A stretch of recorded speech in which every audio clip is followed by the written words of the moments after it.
O eto naman mga kababayan, napag-usapan nga natin ito. Ito nga kay Senator Tulfo.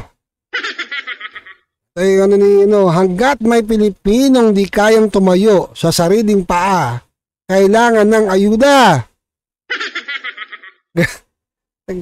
Ayuda pa rin. Tapos na election, ayuda pa rin, no? Grabe to. Talagang no? Sususugin nila yung budget ba ng ng Pilipinas, ng taong bayan. Panarin nun natin tong video. Ito yung video. Ayan. Panarin nun natin. Ganito lang ho yan Hanggat meron po mga Pilipino na hindi po kaya tumayo sa sarili nilang paa, kailangan po ng ayuda. Yung mga AICS po na yan, yung Assistance for Individual in Crisis Situation. Palibing, araw-araw po, hospital, ang haba po ng pila dyan sa DSWD para makahingi po at ganoon din po sa DOH. Pag inalis nyo po yan, saan pa po pupunta yung mga indigent para po pampalibing, pampa-hospital? Saan po pupunta kung ititigil po natin ang ayuda? Yan ang sinasabi doon. Saan nga daw pupunta? Sa DSWD, di ba? Sa DOH daw.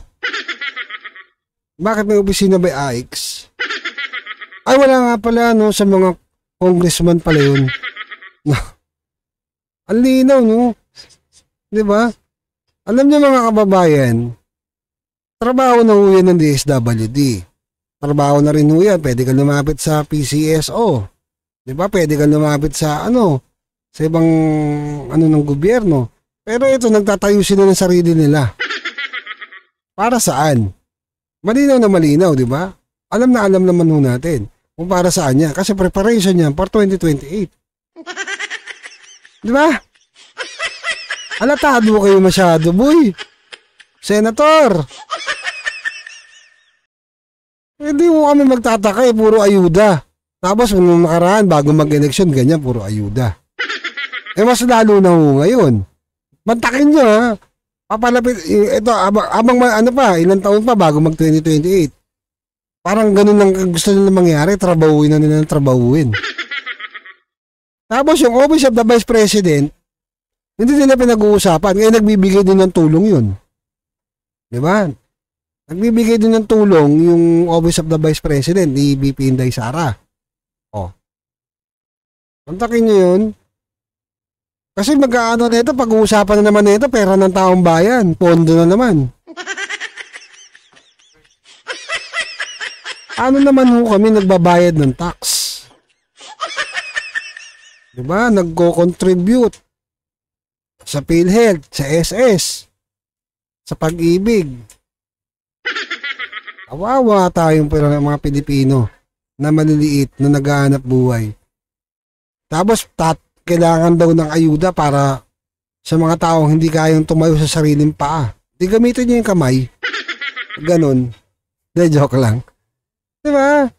Kasi marami naman yung dyan Nagtataka ako sa mga to, bakit pinipilit na itong mga politikong to, nasa kanila manggagaling yung tulong. Diba? Na sila mismo yung mag-ano. Ayaw na ng diba? Ayaw na ng mga kababayan natin. Kasi, di ba, na nyo naman 100% 70 kanila Yung 30 pamigay Halatado masyado, di ba? Sabi nga ni Mayor Magalong, yung pinamimigay. Tapos may paayuda rin yung mamimigay na politiko. Di ba? Alam nyo, ang kailangan mo natin dito, hindi ko puro ayuda. Kailangan nung natin dito, nandyan na ho kayo Kailangan nung natin dito, trabaho. Di ba? Pagandahin yung ekonomiya ng bansa natin. Paano nakakangat yung ekonomiya natin kung puro ayuda? Kawawa naman ho kami mga naghahanap buhay. Tapos yung sasabihin niya, hindi makatano, yung walang-wala talaga. Ayaw nga maghanap buhay Natatandaan niyo yun, yung babae lumabas sa Imbornal? 80, di ba? 80,000. Tapos samantalang yung 'Di ba yung mga manlalaro natin sa palarong pambansa, 'di ba? Yung mga athlete natin, ang binibigay magkano lang? 3,000? Aba, matindi. Tapos sabi ng babae, hindi naman ako gumagamit, paminsan-minsan lang. Eh di wow, ang tindi. Balik tayo dito sa issue, di ba? Kayo ba mga kababayan, tatanungin ko kayo, pabor ba kayo sa ganitong di ba? Na sila congressman, sila senator na naman yung mamimigay ng ganyan. AX, di ba? Tupad-tupad, walis na isang daon, 6 sila. Hindi, joke lang. Hindi kasi ako napapansin ko, wala na mawawalisin, pero nandun sila, palakad-lakad lang eh.